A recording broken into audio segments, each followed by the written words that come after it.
lives. Amen? Mas maraming mga binagong buhay sa harapan ng Panginoon. Di po ba yan ang pangitain yan ang pangarap sa atin ng Panginoon eh? Tayo ay makapagbago ng buhay ng tao at maidala natin ang mga kaluluwang ito sa kanyang harapan. Amen? Amen. So, yun po yung dalawang spirit. So, ito po ang isa pang dapat nating tandaan.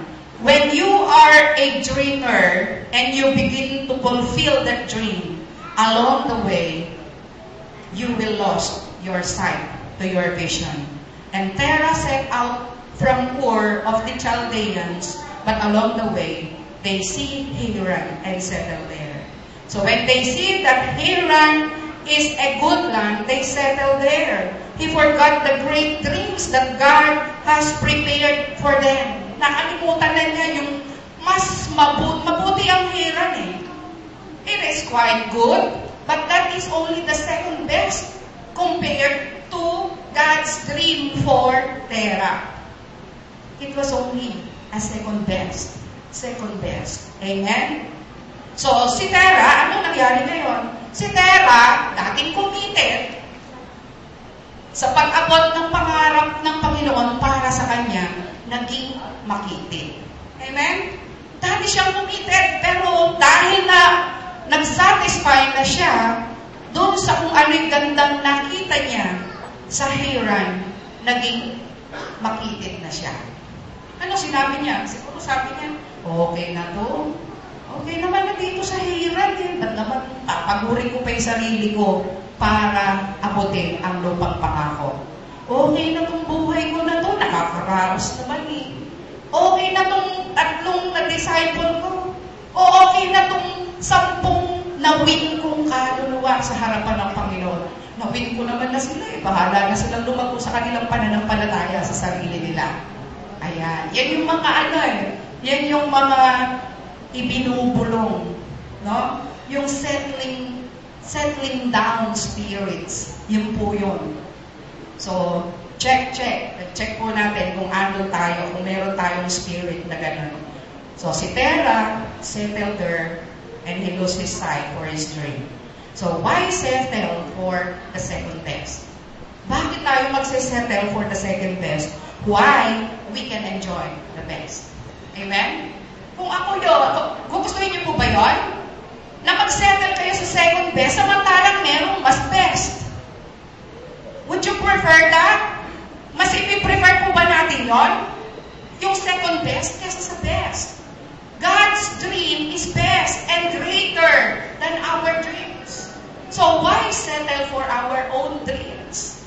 Sabi nga po ni Bishop Oriel, the greatest sin that a Christian can commit is making his or her own dreams.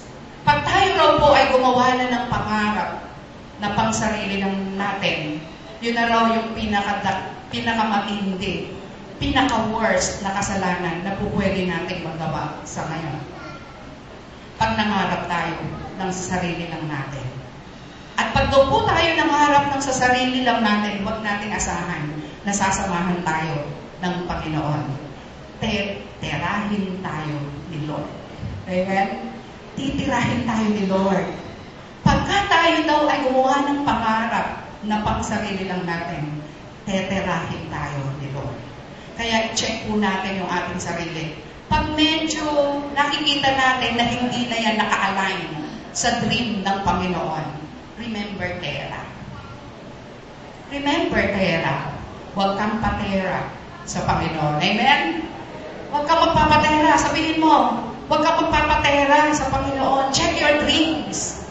Huwag kang magpapatera. Amen? Nakukuha niyo po ibig sabihin? Yes. Amen. So, let us check, is our dream connected to God's dream? Or is the dream of God still alive in our heart? Yung pangarap po ba ng Panginoon ay buhay pa? Nung after the encounter, nung tayo mag-encounter, ang dami nating pangarap. Amen? Ako po, sa totoo, una ako na ano rito eh. Sabi nga ni Bishop Oriel, pag ikaw na cell leader ka, nakita ka ng CG member mo na nakaupo lang at wala kang ginagawa, they will also do that. Amen? Tingnan niyo po yung scenario natin sa church. Nung kami ni Pastor, relax. Kontento kami sa kung ano na lang yung nandito tuwing linggo. Wala namang kumikilos ni isa sa inyo. Tama? Pero when we started to walk with God's dream, nagsimula pong kumilos yung primary 12.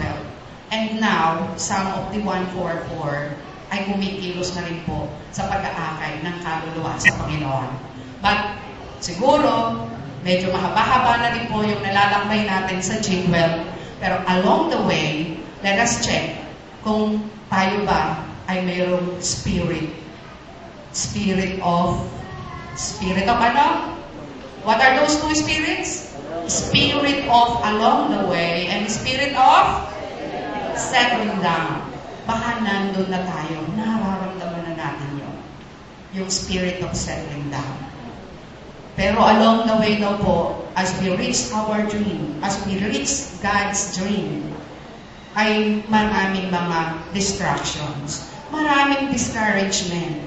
Minsan, pagka manghihinaan ka na ng loob eh. Kasi sasabi mo, ang tigas ng ulo nito. Especially sa mga kabataan, yung mga kabataan, pag gusto mo talagang magbago, minsan pag nakakita na ng gwapo, yung mga batang babae, ay, ayoko na, hindi na ako mag-G12. Hindi ko napapaniwalaan yung rule namin sa church na no boyfriend habang nag-aaral. Pag yung mga lalaki nakakita ng maganda, naku, hindi na. Okay na yung na born again ako.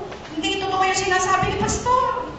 Na no boyfriend, no girlfriend habang nag-aaral. Eh, minsan yung mga yung mga pandaya. Yun yung mga pandaya. Amen. Ang tahimik niyo po. Bakit sobrang tahimik kayo? Ha? Natetera? Natetera ko po ba kayo? Natetera ko kayo? Patawad po. Galit po yan sa salita ng Panginoon. Amen? Oh, huwag kayong masyadong seryoso. Hindi po ako tumetera sa inyo ang Word of God. Amen? So the moment we lose sight of the vision, ito po ang tandaan daw natin. The moment we lose sight from the vision, God has somebody to replace you. Allah, nakakaano, no? Pagka daw po nawala tayo dun sa vision natin, ang Diyos ay laging merong ipapalit sa iyo. Pag ako nawala sa vision at sa pangarap na yon na ipinrepare sa akin ng Panginoon, God has somebody to replace me. Pag si Pastor nawala dun sa vision na yon, God has somebody to replace Pastor. Pag yung nasa primary 12, nawala sa vision na yon, merong inihahanda ang Diyos na kapalit nung 12 na mawawala sa vision. Amen? Naalala ko po, sabi ni Bishop Oriel, nagkwento siya, doon daw sila ay nag-enter na sa G12. Talagang maraming member ang umalis sa church. Mga 35% daw po ng member ay umalis. Alam niyo po kung bakit? Nahirapan. Bakit nga naman di mahirap? Magti-devotion ka araw-araw. Tapos hindi lang basta magbabasa ka ng salita ng Panginoon. Mag-notes ka pa, mag-journal ka. Eh, yun lang pagka hindi ka talaga committed. Magiging makitid ka. Amen? Bakit? Pagka sinabi mo na, devotion, pwede naman magbasa ng journal pa. Kapatid, kapag nandun ka sa kalagayan na yun, hindi ka kumikitid ka na. Pakisabi mo, kumikitid ka na ba? Tanungin niyo katabi niyo, baka mamaya kumikitid na yan. Ha? Meron na ba na kumikitid? Ayan. O sana po, tayong lahat ay nandun pa rin sa commitment natin sa Panginoon. Amen? No devotion, no food in the morning. Amen? Amen po ba? Ay, naku, talagang dapat po maging faithful tayo dyan. Amen. So, no devotion, no food. Huwag kang maging makitid, maging committed ka sa Panginoon. Amen. Sabi pa po, alam niyo po ba ang rule daw sa Doulos for Christ? Subtraction is powerful. Pagka merong lumihis dun sa dream ng G12, tinatanggal daw talaga ni Bishop Oriel. Alam niyo po kung bakit? Sabi ni Bishop, oo, dumami nga kami dahil sa'yo, dahil napunta ka rito sa church. Nakakapag-akay ka ng kaluluwa. Pero dahil lumihis ka naman sa commitment mo sa Panginoon, marami namang matitiso dahil sa'yo. So it's better for you to get out of this church. Antindi po, ano? Siguro pagka yan in-implement natin dito sa church, no? Kaya si Bishop Oriel, alam po ng mga member niya yung kanyang cellphone number. Dahil sabi ni Bishop Oriel, sige, pag meron kayong alam na member natin dito sa church, na kumikitid na sa harapan ng Panginoon. Alam niyo po yun, kung ano ibig mo sabihin nung kumikitid. Nawawala na yung commitment sa church. Nagiging complacent na sa takbo ng mundo. Nakikiayon na sa takbo ng mundo. Matino at santo kapag araw ng linggo. Pero Lunes hanggang Sabado, nakikiayon siya sa takbo ng mundo. Pag daw meron i-text si Bishop Oriel, huwag mo din na kailangan magpakilala. I-text lang at sabihin, ano sa nakita yung tao na yon, na gumawa noon. I-text, hindi ko naman ay kasasabihin, hindi naman kayo kilala, wala naman, hindi ko ilalagay sa phone book yung pangalan nyo. So, ipapakita ko ay sa kanya yung text nyo. O, yun ang dahilan ko sa kanya para sabihin, oops, alis ka na kapatid. Makakasira ka lang sa iglesia ito. Amen? Ang tindi po, ang bigat ng tatakaran talaga ni Bishop Oriel. Na siguro minsan maganda rin na gano'n, ano? Maganda rin, especially yung primary 12. Let us check, ano? Baka mamaya tayo na nagiging katitisuran. Nagiging makitid na tayo sa harapan ng Panginoon. Instead na yung commitment natin ay para magbago ang ating buhay at para maparami pa rin ang mga binagong buhay. Amen? Hindi ko po sinasabi na ako'y righteous na. I am still in the process of transformation. Amen? Lahat tayo nasa process ng transformation.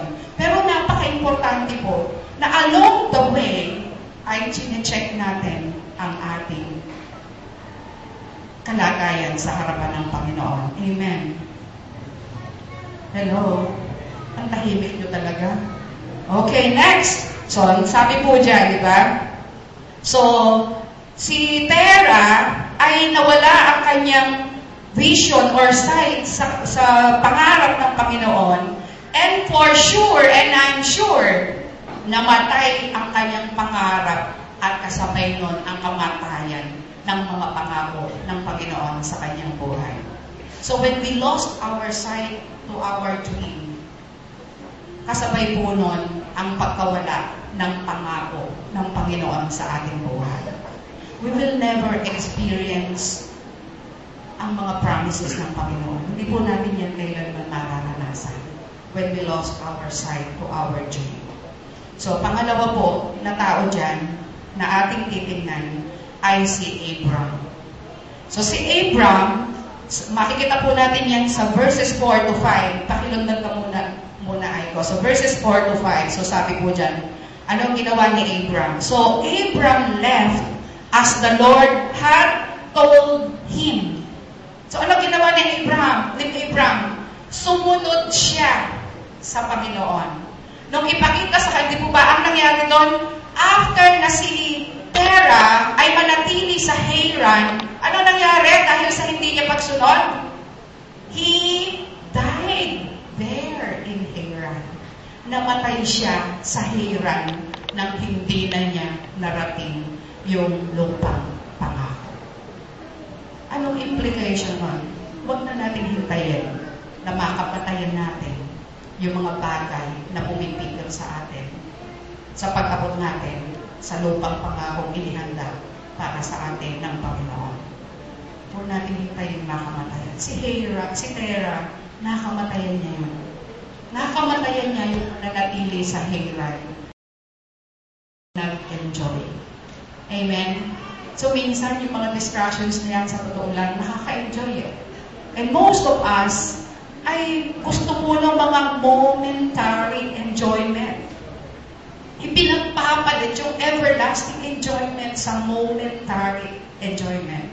Yung pansamantalang kaligayahan, pansamantalang sarap. Ipinagpapalit natin doon. Pero pagkatapos po nun, di ba, dinamatay na nga si Terra.